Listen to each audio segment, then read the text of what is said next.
자, 1번 문항 보면은 A와 B에 대한 설명으로 적절한 거 있겠죠. 그래서 A하고 B하고 표시가 되어 있을 겁니다. 그렇죠? 그래서 먼저 가야 되는 게 따옴표가 있는지 없는지를 봐야 돼요. 둘 다 따옴표가 없습니다. 그렇죠? 그렇다면 일단은 서술자가 설명을 하고 있는 부분이고, 그렇다면 이게 그 내용상 요약적 제시가 나오는지 이거를 우리가 따져봐야 하겠네요. 그렇죠? 그리고 서술자가 누구냐라는 것들을 판단을 해야 할 것 같다는 생각이 듭니다. 그렇죠? 그리고 초점을 누구에게 맞추고 있느냐, 서술자가 자기 이야기를 하고 있느냐, 아니면은 서술자가 인물의 입장에서 설명을 하고 있느냐, 이런 것들을 우리가 따져봐야 된다라는 거네요. 그렇죠?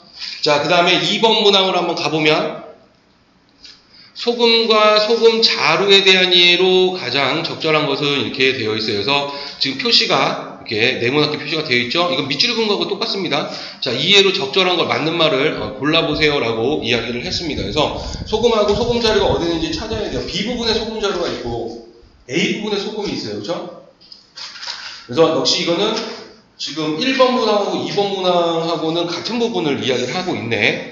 그 다음에 3번이 기억부터 미음에 대한 이해로 적절하지 않은 거 이렇게 씁니다. 그래서 밑줄이 그어져 있을 거고요. 이 밑줄의 문맥적 의미를 판단을 해야 되는데, 기본적으로 긍정적 의미로 해석을 하는지 부정적 의미로 해석을 하는지, 이게 가장 기본인 거고, 그거 이외에도 이제 그 역할, 그렇죠? 어떤 기능, 이런 것들을 찾아봐야 된다라는 겁니다. 자, 그 다음에 4번 문항에서 보시면 보기가 이렇게 나와 있죠. 왜냐하면 우리가 이 강경애라는 분은 소금이라는 작품을 읽어본 적이 없기 때문에 항상 이렇게 문학의 출제자는 친절하게 요거에 맞춰서 해석하세요 라고 하는 거예요. 요거에 맞춰서 해석하면 됩니다. 자, 소금은 식민지 시대 조선을 떠나 간도라는 낯선 곳에서, 자, 그래서 식민지 시대가 배경이고 간도가 배경이네요. 그렇죠?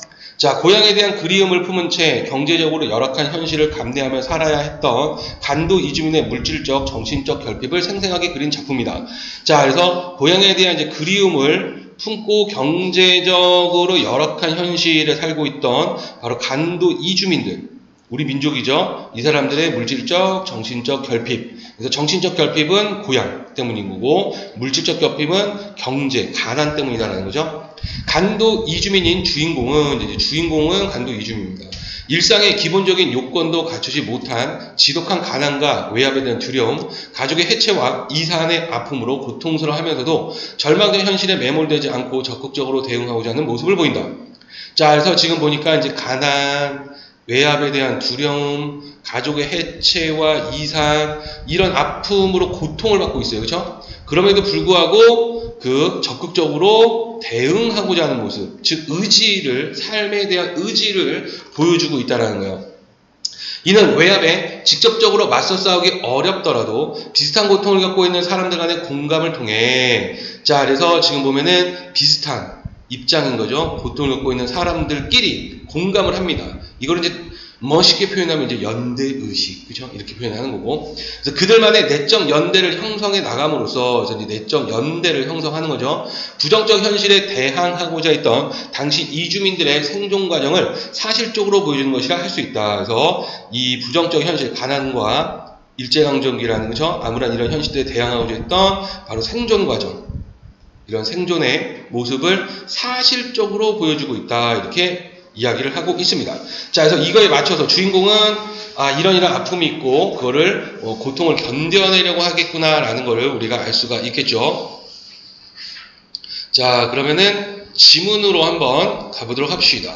첫 번째부터 보면, 그가 처음 이곳에 와서는 무엇보다도 방안이 마음에 안 들고 도야지굴이나 쇠 외양간 같이 생각되었다. 그래서 그라고 이야기했어요. 인물이 3인칭입니다. 그렇죠?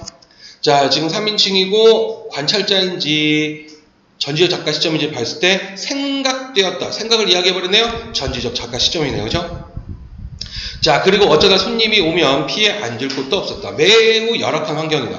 그러니 멍하니 낯선 손님과도 마주 앉지 않으면 안 되게 되었다. 그러나 시일이 차츰 지나니 낯선 남성 손님이 온다더라도 처음같이 그렇게 어색하진 않았다. 그죠? 그렁저렁 지낼만 하였다 해서 적응을 하고 있습니다.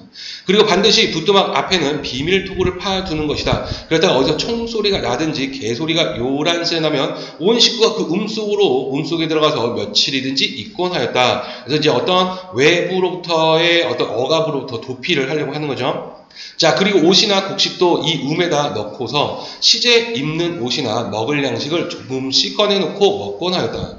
말할 것도 없이 보이단이며 마적단 등이 무서워서 이렇게 하곤 하였다. 그래서 보이단과 마적단, 바로 외압을 의미하는 소재를 이야기하는 거죠. 자, 시험 문제 물어보는 이제 부분입니다. 실형을 손질한 그는 그가 계속 인물 하나밖에 안 드러나요. 자, 바구니에 담아둔 팥을 고르기 시작하였다. 고요한 방 안에 파달 소리만 재그럭 짜르르 하고 났다. 파달과 파달로 시선이 올맞이는 그는 눈이 피곤해지며 참새 소리가 한층 더 뚜렷이 들린다. 동시에 저 참새 소리같이 여러 가지 생각이 순서 없이 생각났다. 내일이라도 파종을 하게 되면 아침, 점심, 저녁에 몇 마리 쌀을 가져와야 할 것. 오늘 봉식이가 팡둥을 만나지 못해서 쌀을 못 가져올 것. 그러나 나무를 팔아서 사라고 한 창감은 사오겠지. 생각이 차츰 희미해지며 졸음이 꼬박꼬박 왔다. 그는 눈을 비비고 문 밖으로 나오다가 무심히 눈에 뜨인 것은 벽에 매달아둔 메주였다. 참 메주를 내놓아야겠다 하며 바구니를 밖에 내놓고서 메주를 떼어서 문 밖에 가지런히 내놓았다. 그리고 그는 비를 들고 메주의 먼지를 쓸어내었다. 그는 하나하나의 메주 덩이를 들여보며 간장이나 서너 동이 빼고 고추장이나 한 단지 담그고 그러자면 소금이나 두어 말은 가져야지. 소금하며 그는 무의식간 한숨을 푹 쉬었다. 이제 한숨이 나옵니다. 그래서 지금 소금은 한숨하고 지금 연결되는 거예요. 그렇죠? 자, 그리고 또다시 고향을 그리며 멍하니 앉아 있었다. 그래서 고향을 그리워하네요. 즉, 이 소금의 역할은 고향을 그리워하게 만드는, 고향을 떠올리는 매개체의 역할을 하고 있습니다. 그렇죠? 자, 고향선은 소금으로 이를 다 닦았고 그만큼 이제 소금이 풍부했다는 거죠. 다리는데도 소금 한 줌이면 후련하게 내려갔는데 하였다. 그가 고향 있을 때는 하나도 없는 것이 많으니까 소금 같은 데는 생각이 미치지 못하는지는 모르나 어쨌든 이곳 온 후로부터는 그는 소금 때문에 남몰래 운 적이 한두 번이 아니었다. 소금으로 인해서 지금 고통을 받고 있는 거네요. 소금 한 말에 2원 20전. 농가에서는 단번에 한 말을 사보지 못한다. 그러니 한 근 두 근 급상 많이 산대야 4, 5근에 지나지 못한다.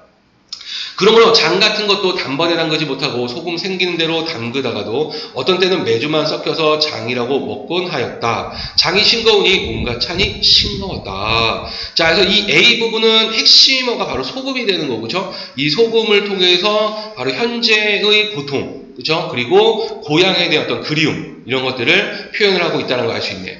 자, 끼니 때가 되면 그는 남편의 얼굴부터 살피게 되고, 남편을 보니까 여기서 그는 여성임을 알 수 있네요. 그렇죠? 어쩐지 마음이 송구하였다. 남편은 입 밖에 말은 내지 않으나 이제 남편이 또 등장을 했네요.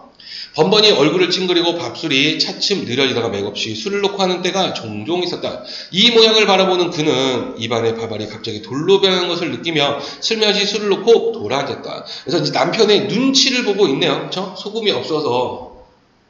그럼 남편이 돈을 잘 벌면 되잖아. 왜 남편 눈치를 봐? 너 때문에 이렇게 맛이 없는 거잖아. 그죠? 네. 지금이라면. 네. 자, 중약부분 줄거리. 그는 공산당에 의해 남편을 잃고, 슬프네요. 그죠? 가족과 이제 이별을 했습니다. 죽음으로 인해. 남편을 잃었다는 사건이 나오죠. 가정으로서의 고된 삶을 살다가 봉염과 봉이 두 딸마저 병으로 잃고 혼자 남겨진다. 이 두 딸, 그죠? 봉염과 봉이라는 이 두 딸마저도 병으로 잃고 혼자 남겨진다는 가족을 다 잃었네요. 가진 노력에도 먹고 살 일이 막막해진 그에게 평소 가깝게 지내던 한 이웃이, 자, 이제 이웃이 뭔가 도움을 주려고 하나 봐요. 일본 순사의 눈을 피해 소금 밀수라도 하여 돈을 벌어보라는 제안을 한다 해서 소금 밀수를 하라는 거예요. 이거 목숨 걸고 해야 돼요. 그죠? 자, 우레 같은 바람 소리가 대지를 뒤흔드는 어느 날 밤. 우레 같은 바람 소리. 그러니까 막 대지를 막 뒤흔드는, 그죠? 어느 날 밤이니까 이거 뭔가 불안한, 그죠? 어떤 불안감을 조성하는 배경이에요. 그죠? 봉염의 어머니는 이제 바로 그죠? 그러니까 봉염과 봉이를 잃었으니까, 그죠? 이 봉염의 어머니, 주인공인 소금 너마를 자루에 넣어서 이고 일행의 뒤를 따랐다. 그들 일행은 모두가 6사람인데 그 중에 여인은 봉염의 어머니뿐이었다. 앞에서 걷는 길잡이는 이제 길잡이가 있죠. 10여 년을 이 소금 밀수로 늙었기 때문에 눈 감고도 용이하게 길을 찾아가는 것이다. 뻥치시네. 눈 감고 어떻게 가냐. 네. 그만큼 자주 갔다는 거예요. 그렇죠? 자, 그러므로 그들은 이 길잡이에게 무조건 복종을 하였다. 그리고 며칠이든지 소금짐을 지는 기간까지는 벙어리가 되어야 하며 그 대신 의사표시는 전부 행동을 하고 있다. 왜요? 걸리면 안 되니까. 그렇죠? 자, 그들은 열을 지어 나란히 걸었다. 바람은 여전히 불었다. 그들은 앞사람의 행동을 주의하며 이 바람 소리가 그들을 다그쳐 오는 어떤 신발 소리 같고 또 어찌 들으면 순사의 고함치는 소리 같아 숨을 죽이곤 했다 해서 두려움을 느끼고 있습니다. 소금 밀수로 인해서 지금 순사라든지 그쵸? 잡힐까봐 두려움에 쌓여 있네요. 그리고 어제도 이 근방 어디서 소금짐을 치다 총에 맞아 죽은 사람이 있다지 하며 발걸음 옮김을 따라 이러한 불안이 저 어둠과 같이 그렇게 답답하게 그들의 가슴을 캄캄케 했다 해서 지금 계속 불안감을 느끼고 있어요. 자, 이제 B 부분 또 시험 문제 나오는 부분에서 기역부터 리을까지 지금 이렇게 나오는 거지, 그쵸? 자, 남들은 속옷을 입었는데 봉염의 어머니는 겹옷을 입고 발가락이 나오는 고무신을 신었다. 자, 지금 겹옷과 발가락이 나오는 고무신은 극심한 가난을 나타내는 소재예요, 그죠? 그러나 추운 것은 모르겠고 시간이 지날수록 머리에 인 소금자루가 무거워서 견딜 수가 없다. 머리 복판을 쇠뭉치로 사정없이 뚫는 것 같고 때로는 불덩이를 이고 가는 것처럼 자꾸 따가웠다. 그가 처음에 소금자루를 일 때 사내들과 같이 연말을 일을 했으나 사내들이 극력 말림으로 아쉬운 것을 참고 너마를 이게 된 것이다. 그런 것이 소금자루를 이고 단 10리도 오기 전에 이렇게 머리가 아팠다. 그는 얼굴을 잔뜩 찡그리고 두 손으로 소금자루를 조금씩 쳐들어 아픈 것을 진정하려 했으나 아무 쓸데도 없고 팔까지 떨어지는 듯이 아프다. 그는 맘대로 하면 이 소금자루를 힘껏 쥐어 뿌리고 그 자리에서 자신도 그만 넌떡 죽고 싶었다. 그만큼 고통스러웠다는 거네요. 그렇죠? 죽고 싶을 정도로. 그러나 그것은 공연한 맘뿐이었다. 발길은 여전히 사내들의 뒤를 따라간다. 사내들과 같이 저렇게 나도 등에 저 받더라면 이제라도 질 수 없을까? 그러면 끈이 있어야지. 끈이 좀 쉬어가지 않으려나? 쉬어갑시다. 금시로 이러한 말이 입 밖에까지 나오다 콱 막히고 만다. 그리고 여전히 손길은 소금자루를 들어 아픈 것을 진정하려 했다. 자, 그래서 매우 고통을 느끼고 있지만 그래도 지금 그거를 살기 위해서 지금 이겨내고 있어요. 그렇죠? 이마와 등허리에서는 땀이 낙수처럼 흘러서 발밑까지 내려왔다. 땀에 젖은 고무신은 왜 그리도 미끄러운지 걸핏하면 그는 쓰러지려 했다. 그래서 그는 정신을 바싹 차리면 벌써 앞에 신발 소리는 퍽이나 멀어졌다. 그는 기가 나서 따라오면 숨이 콱콱 막히고 옆구리까지 결린다. 두 마리나 일 것을 그만 쏟아버릴까? 어쩐 후 소금자루를 어루만지면서도 그는 차마 그리하지는 못하였다. 어느덧 강물 소리가 어렴풋이 들린다. 그들은 이 강물 소리만 들어도 한결 답답한 속이 좀 풀리는 듯 하였다. 뭔가 이 강물 소리는 그 강물이 이제 곧 이제 도착할 곳이 가깝다는 거죠. 목적지가. 강가에 가면 이 소금짐을 벗어놓고 잠시라도 쉴 것이며 첫 번째는 쉴 수 있다는 거예요. 잠시라도 쉴 수가 있는 거고 물이라도 실컷 마실 수 있는 거. 그렇죠? 자, 그러면서도 저 강 저편에 무엇들이 숨어 있지는 않을까 하는 불안이 계속 불안을 느끼고 있어요. 강물 소리를 따라 높아간다. 봉염의 어머니는 시원한 강물 소리조차 아픔으로 변하여 자, 그래서 이런 것조차 그렇죠? 아픔 계속 고통스러운 거예요. 그의 고막을 바늘 끝으로 콕콕 찌르는 듯 이 모양대로 조금만 더 가면 기진하여 죽을 것 같았다. 마침 앞에 사내가 우뚝 섬으로 그도 따라섰다. 바람이 무섭게 지나친 후에 어디선가 벌레 울음소리가 물결을 따라 들렸다. 낑하고 앞에 사내가 앉는 모양이다. 그도 털썩하고 소금자루를 내려놓으며 쓰러졌다. 그리고 얼른 머리를 두 손으로 움켜쥐며 바늘로 버티어 있는 듯한 눈을 억지로 감았다. 그러면서도 앞에 사내들이 참말로 다들 앉았는가 나만 이렇게 쓰러졌는가 하며 주위를 게을리하지 않았다. 아픈 것이 진정되니 온몸이 후두를 떨린다. 그는 몸을 웅크릴 때 앞에 사내가 그를 쿡 찌른다. 그는 후다닥 일어났다. 사내들이 옷 벗는 소리에 그는 한층 더 정신이 바짝 들었다. 그는 잠깐 주저하다가 옷을 훌훌 벗어 돌돌 뭉쳐서 목에 달아매었다. 그때 그는 놀릴 수 없이 아픈 목을 어루만지며 용정까지 이 목이 자리에 붙어 있을까 하는 의문이 들었다. 그리고 사내가 이어주는 소금자를 이고 다시 걷기 시작했다. 매우 고통스러운 삶을 살고 있네요. 그렇죠? 벌써 철버덕철버덕하는 물소리가 나는 것을 보아 앞사람은 강물에 들어선 모양이다. 벌써 그의 발끝이 모래사장을 거쳐 물속으로 들어간다. 그는 옥수수 추우면 알 수 없는 겁이 번쩍 들어서 물결을 굽어보았다. 시커멓게 보이는 그 속으로 물결 소리만 요란하였다. 그리고 뭉클뭉클 내리밀치는 물결이 그의 몸을 을러주었다. 그때마다 머리끝이 쭈뼛해지며 오한을 느꼈다. 그리고 훅 하고 숨을 들이마셨다. 물이 깊어갈수록 발밑에 깔린 돌이 굵어지며 걷기도 몹시 힘들었다. 그것은 돌이 깨느들한 해감탕 속에 묻혀 있기 때문이다. 자, 뜻풀이가 나와 있죠. 해감탕. 자, 바닷물 따르면서 흙과 유분 섞어서 이루어진 진흙탕 이렇게 있습니다. 북한어로 되어 있네요. 그렇죠? 그래서 걸핏하면 미끈하고 발끝이 줄다름을 치는 바람에 정신이 아득해지곤 하였다. 봉엽의 어머니는 몇 번이나 발이 미끄러지고 또 곱디디었다. 물은 젖가슴을 확실히 지나쳤다. 그때 그의 발끝은 어떤 바위를 디다가 미끈하여 다름질 쳐 내려간다. 그 순간 온몸이 화끈해지도록 그는 소금자루를 버텨 이고 서서 넘어지는 몸을 바로잡으려 했다. 자, 그래서 이 지금 처절한 모습을 보여주고 있어요. 그렇죠? 그 소금자루가 물에 젖지 않도록 막 지금 위험한 상황에서도 지키려고 합니다. 자, 그러나 벌어지는 다리와 다리를 모으는 수가 없었다. 그리고 소리를 쳐서 앞에 사내들에게 구원을 청하려 하나 웬일인지 숨이 막히고 답답해지며 암만 소리를 질러도 나오지 않거니와 약간 나오는 소리도 물결과 바람결에 묻혀버리곤 하였다. 그는 죽음을 다해 왼발에 힘을 들이고 섰다. 그때 그가 죽는 것도 무서운 것도 아뜩하고 다만 소금자루가 물에 젖으면 녹아버린다는 생각은 지금 자기가 죽는 것도 그렇죠? 무서운 것도 빼고 소금자루가 물에 젖으면 녹아버린다는 생각만이 있는 거야. 그러니까 그만큼 살아야 한다. 그렇죠? 그 소금자루를 내가 가져가야 돈을 벌고 이렇게 생존할 수 있다라는 아주 강력한 삶의 의지를 보여주고 있어요. 자, 머리털 끝까지 뻗치었다. 앞서가는 사내들은 거의 강가까지 와서야 봉엽의 어머니가 따르지 않는 것을 눈치채고 근방을 찾아보다 하는 수 없이 길잡이가 오던 길로 와보았다. 길잡이는 용이하게 그를 만났다. 그리고 자기가 조금만 더 지체했더라면 봉엽 어머니는 죽었으리라 직각되었다. 이제 길잡이가 찾으러 온 거예요. 그렇죠? 자, 그는 봉엽의 어머니의 손을 잡아 일으키며 일변 소금자루를 내려 자기 어깨에 메었다. 그리고 그의 발끝에 밟히는 바위를 직각하자 봉엽의 어머니가 이렇게 된 원인이 여기 있는 것을 못 알았다. 그리고 자기는 이 바위 옆을 훨씬 지나쳐 길을 인도하였는데 어쩐 일인가 하며 봉엽의 어머니의 손을 꼭 쥐고 걸었다. 그러니까 봉엽의 어머니가 너무 떨어져 있어서 그렇죠? 봉엽의 어머니는 정신이 흐릿해졌다가 이렇게 걷는 사이에 정신이 조금 들었다. 그러나 몸을 건사하기 어렵게 어지러우며 입안에서 국물이 슬슬 돌아 헛구역질이 자꾸 나는데 물을 많이 먹은 거예요. 이제 물에 빠져서 그렇죠. 그러면서도 머리에는 아직도 소금자루가 있거냐고 마음대로 머리를 움직이지 못했다.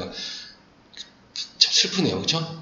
자, 그들이 강가까지 왔을 때 마음을 졸이고 있던 나머지 사람들은 웃으러 일어났다. 그리고 저만큼 두 사람을 어루만지며 어떤 사람은 눈물까지 흘렸다. 자기들의 신세도 신세는 이분의 신세 한층 더 불쌍한 마음이 들었다 해서 더 불쌍하게 이제 느껴지면서 연민을 느끼고 있는 거예요. 그렇죠? 그래서 지금 여기서 우리가 보기에서 봤듯이 길잡이가 아까 우리가 봤듯이 뭐예요? 그 공감을 통해서 그렇죠? 내적 연대를 형성해 가는 겁니다. 나머지 사람들도 같이 이제 슬퍼하면서 연대가 나타나죠. 자, 1번 문항으로 한번 가보면요. 정답이 5번인데, 자, 5번 한번 보시면, A는 인물이 응시하는 대상을 옮겨가며 전개되는 사고의 흐름을 연속적으로 제시하고 있고, 그래서 지금 응시하는 대상이 옮겨간다 그랬죠? 그래서 사고의 흐름이 연속적이다라고 이야기했습니다.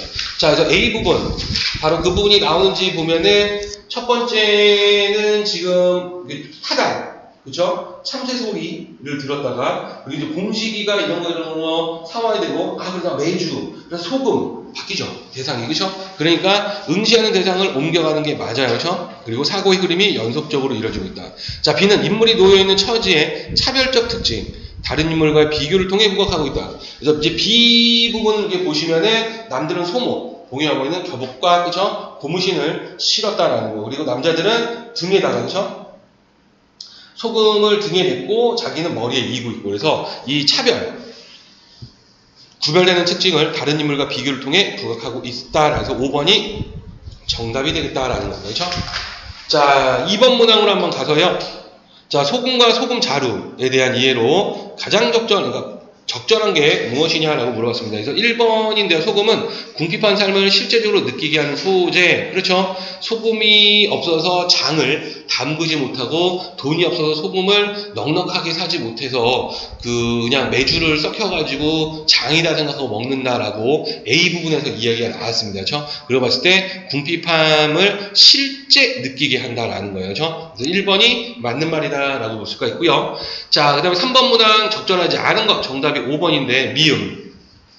그래서 미음 부분은 시원한 강물 소리조차도 아픔으로 변했고 쿡쿡 찌르는 듯하고 죽을 것 같았다라는 부분이죠. 강물 소리를 아픔으로 촉각하하여 이렇게 했는데 지금 강물 소리조차 아픔으로 변했다라고 이야기했어요. 그렇죠? 그 다음에 물에 의해 유발된 공포감을 드러내고 있다 이렇게 되는데 그냥 이고가 다 아픈 거. 네, 이고가 다 아픈 거죠. 물에 대한 공포감이라기보다는 그렇죠? 이 머리가 그냥 아픈 거예요. 그렇죠? 이 부분은 연결이 안 되는 걸로 보입니다. 그렇죠? 자, 그 다음에 4번. 근데 이 앞부분을 고민을 좀 한 거거든요. 강물의 소리를 앞으로 촉각하였다. 앞으로 강물 소리를 그러네요. 시원한 강물 소리조차 아픔으로 변했죠. 그치? 그러니까 강물 소리를 아픔으로 바꿨네.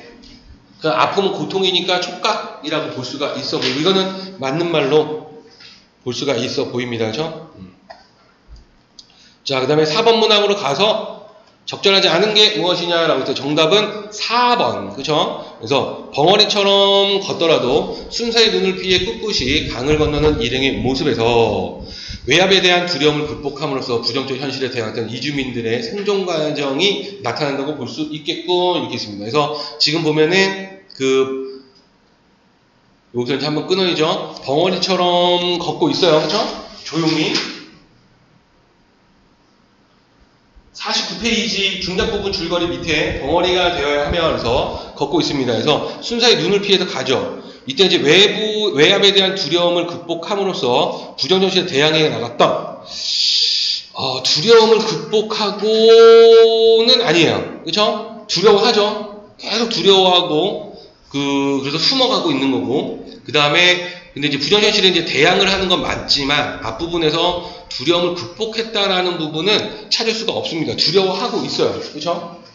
자, 그래서 4번은 두려움을 극복했다라는 단어가 틀렸다. 여기까지 혹시 질문 있으신 분? 음소형?